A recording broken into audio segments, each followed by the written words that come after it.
Y del conflicto que mantiene en vilo al mundo, por supuesto, vamos a estar hablando en esta edición de Telediario Federal. Lo decíamos recién, las tropas rusas que avanzan por distintas ciudades de Ucrania, y a esta hora el pronunciamiento de la comunidad internacional. Hace algunos momentos la ONU le exigió a Rusia frenar los ataques a Ucrania y también condenó la violación del artículo de la Carta de Naciones Unidas que prohíbe recurrir a la amenaza o al uso efectivo de la fuerza. Algunos países se pronunciaron en contra, otros se abstuvieron, pero finalmente la Asamblea General terminó resolviendo exigir a Rusia que frene los ataques. Llegan también las sanciones por parte de Estados Unidos, y lo decías, Mariano, las tropas rusas que continúan avanzando y ahora ya están en la segunda ciudad ucraniana. Vamos a desentramar el escenario junto a nuestro especialista, amigo. Le damos la bienvenida al doctor Pablo Hueve, analista internacional. Ya lo estamos viendo. Pablo, muy buenas tardes. ¿Cómo le va? Hola Pablo, ¿cómo le va? Buenas tardes. Luis, Marina, Mariano, qué gusto estar en comunicación con Telediario Federal. Mi saludo para ustedes, para nuestras compañeras y compañeros de la producción, el control central y para toda la teleaudiencia federal. Bien, es un placer tenerlo por aquí en esta primera edición de Telediario Federal en la tarde. Bueno, recorriendo esta barbarie, ¿no? Lo que es indudablemente esto que estamos viviendo. Y lo decía Marina allí con las distintas, la ONU con esta expresión. Rusia que se sienta en una mesa de diálogo, pero que de manera paralela continúa con el fuego, digamos, situaciones que son muy difíciles de contemplar, ¿no? A esta hora. Totalmente. Conociendo o tratando de conocer, a partir de varios libros que he podido ver en los últimos 2 meses, la psicología del líder ruso, este conflicto va a terminar cuando Vladimir Putin quiera. Vladimir Putin pudo haber detenido esto el jueves de la semana pasada si Zelensky, el líder ucraniano, aceptaba la neutralidad del país y no ingresar a la OTAN. Cuando el día viernes cambia el lenguaje, presumiblemente porque se sintió apoyado por países de la OTAN, que no lo van a apoyar. Lo van a apoyar nominalmente, lo van a apoyar con armas, probablemente económicamente, pero ni siquiera el Fondo Monetario le va a borrar la deuda. Recordemos que es el tercer deudor del Fondo Monetario, el primero somos nosotros. A partir de ahí vemos un cambio también en la actitud de la Federación Rusa. La Federación Rusa, Mariano, cuando ataca, particularmente con Vladimir Putin, no deja piedra sobre piedra. ¿Qué estamos viendo? Ustedes lo decían. A partir de la inutilización del puerto de Odessa, que es el puerto de la Marina ucraniana sobre el Mar Negro, hoy también se sabe que la Marina ucraniana no puede navegar en el Mar de Azov. Segundo, el espacio aéreo ucraniano prácticamente está vedado para la Fuerza Aérea Ucraniana. Tercero, la infraestructura comienza a ser golpeada. Un comentario. Yo hace más o menos un mes había comentado que había un rumor de que Rusia, de invadir Ucrania, lo iba a hacer antes de la primavera. Recordemos que ahora el 21 comienza la primavera en el hemisferio norte. ¿Por qué? Porque con los deshielos, los caminos se tornan intransitables. Ucrania es el país de Europa de peor capacidad vial y por lo tanto Rusia iba a tener que o esperar al verano boreal o ahora aprovechar que los caminos están con nieve consolidada. Lo que usted decía, Mariano, lo que está nevando, las temperaturas son tremendas. Otro tema, el 40% de Europa Central recibe gas de Siberia. Por lo tanto, una de las armas tremendas que tiene el Kremlin es cortar el gas. Y de esa manera, gran parte de Alemania y seguramente Ucrania se quedan directamente sin gas. Hoy por hoy, ¿qué otra cuestión tenemos? El acoso a la segunda ciudad, Kharkov, donde los bombardeos hoy en la madrugada fueron tremendos. He podido acceder en un ratito, luego la bloquearon, a la página de Pravda, el diario oficial de Rusia, donde el Ministerio de Defensa reconoce 498 militares rusos muertos, pero como todo esto, lo venimos diciendo, la primera víctima es la verdad, esto recién se va a saber con el paso del tiempo. Sintéticamente, ¿qué otros datos tenemos? Hay acusaciones de Ucrania a Rusia de que está usando, ojo con este tema, bombas termobáricas. ¿Qué es eso? Es una pesadilla. Es una bomba que al estallar consume el oxígeno. Y todas las personas que están en determinado radio se mueren asfixiadas. Por otro lado, Rusia acusa a Ucrania de estar usando bombas de fósforo. ¿Qué son las bombas de fósforo? Se pegan en la piel y la persona comienza a arder aún cuando se mete en el agua y sigue ardiendo aún bajo el agua. Es decir, estamos violando todas las normas de las convenciones de la guerra. Marina, comentaba usted el tema de la ONU. Efectivamente, aquí hay una jugada que viene de hace muchos años, cuando en las décadas del 50 y del 60 del siglo pasado, la ONU estaba bloqueada por los vetos de la Unión Soviética, Estados Unidos, de Estados Unidos, de la Unión Soviética. Entonces, por la resolución 377, la Asamblea General declara recuperar la capacidad sancionatoria y comienza a suplir al Consejo de Seguridad. Esto es muy discutible, porque el artículo 12 de la Carta de las Naciones Unidas establece que la Asamblea General solo puede dictar recomendaciones que no tienen valor jurídico. Es algo así como un portate bien. Argentina, esto debemos decirlo, soy muy crítico de la política exterior argentina, particularmente en los últimos tiempos. Yo tendría que decir alguna otra cosa, pero quiero ser prudente. Lo concreto es que en política exterior argentina hay un vacío de poder absoluto. Argentina votó junto con los 141 votos que sancionan a Rusia y piden la retirada urgente. De la misma manera, Argentina, presidiendo el Consejo de Derechos Humanos de la ONU, ayer también tuvo una participación bastante interesante. Sobre esta cuestión también recordar que están apareciendo fracturas. Sí, discúlpame. ¿Es una corrección la que hizo Argentina? ¿Lo hizo a tiempo? Obviamente, ¿no? Vos lo marcabas con esto de la política internacional, estos vaivenes, digamos, indudablemente no son buenos, pero ¿corrigió a tiempo? O, digo, corregir según la forma de ver, pero, digamos, ¿se entiende así de esa manera? ¿O no alcanza? Gracias, Mariano. No alcanza. No alcanza porque Argentina ha quedado con esa mancha de haberse sentado el día 3 y 4 de febrero en una mesa con Vladimir Putin, haberlo invitado a que Argentina sea la puerta de entrada a América Latina. Ya se sabía la amenaza sobre Ucrania y el gobierno argentino no hizo ninguna manifestación en ese sentido. Esto es grave.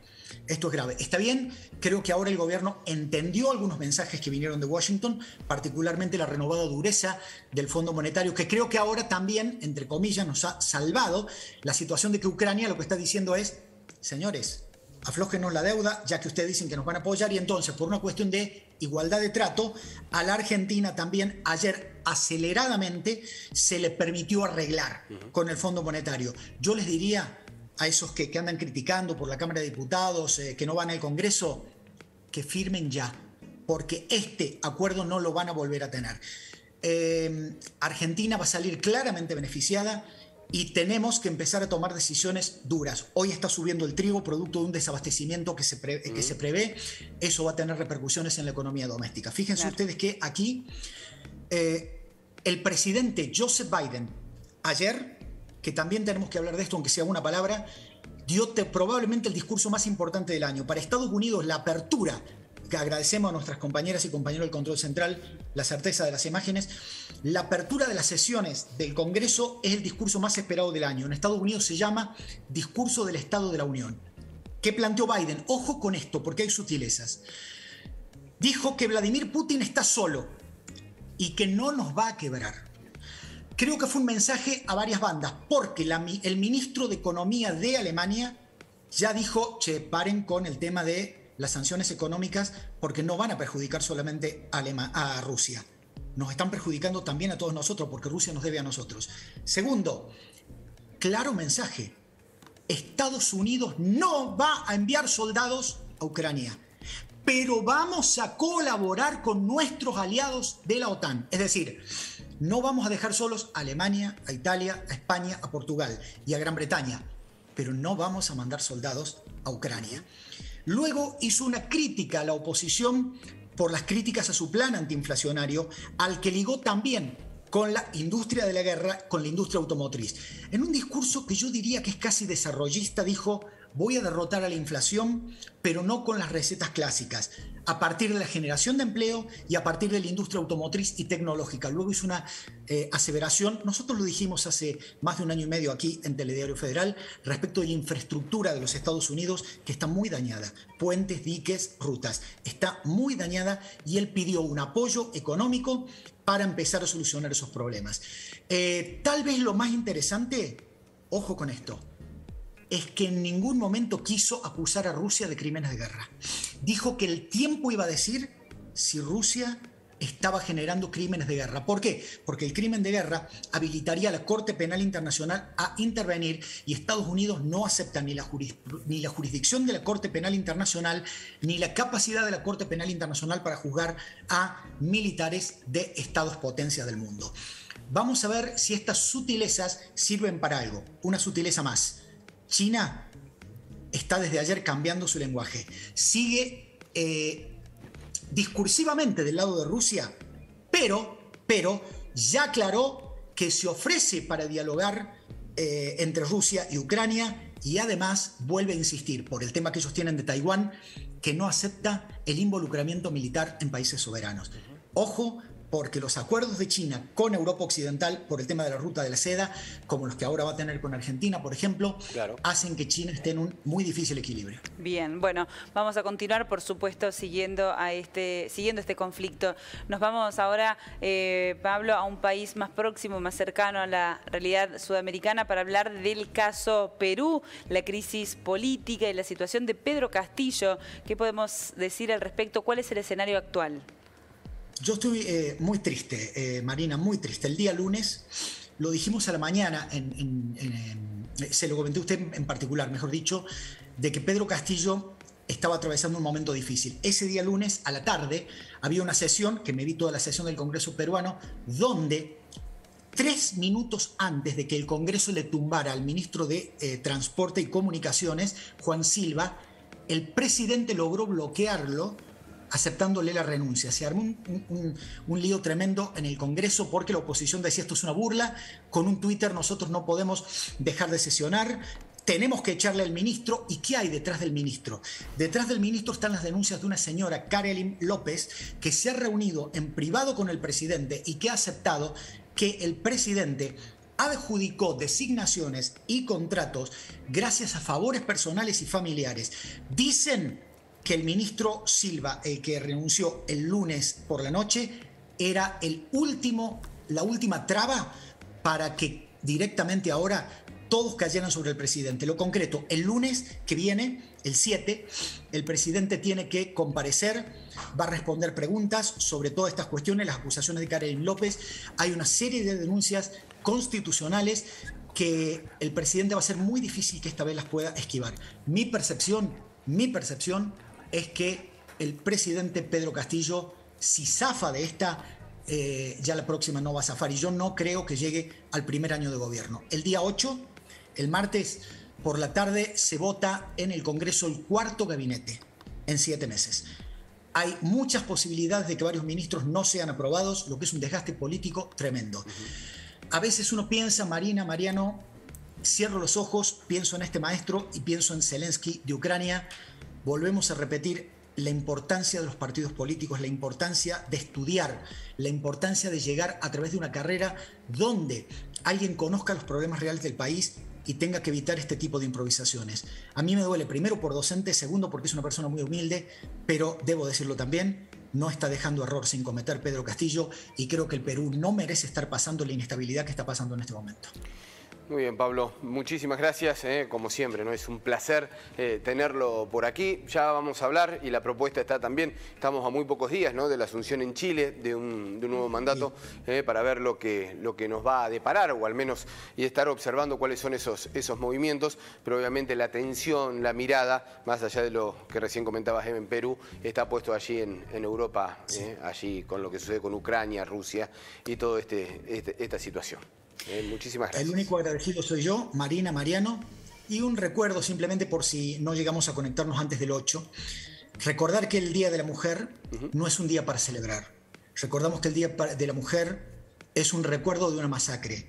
Y frente a ese recuerdo de la masacre, más la información que tenemos de nuestro propio país, creo que los varones somos quienes tenemos que hacer una declaración de mucha humildad y de animarnos a empezar a poner en tela de juicio los privilegios que tenemos como género, que en definitiva implica poner en tela de juicio el patriarcado.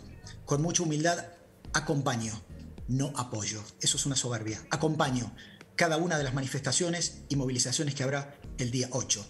Basta de violencia de género, basta de violencia contra las mujeres. El 25% de las mujeres del mundo en toda su vida va a ser víctima de algún tipo de acoso o abuso sexual. Esto no se puede permitir, somos seres humanos. Y mucho menos en este momento que estamos viviendo, ¿no? Con la atrocidad sucedida allí en el barrio de Palermo, en Buenos Aires. Muchísimas gracias, Pablo. Muchas gracias, Pablo. Hasta luego.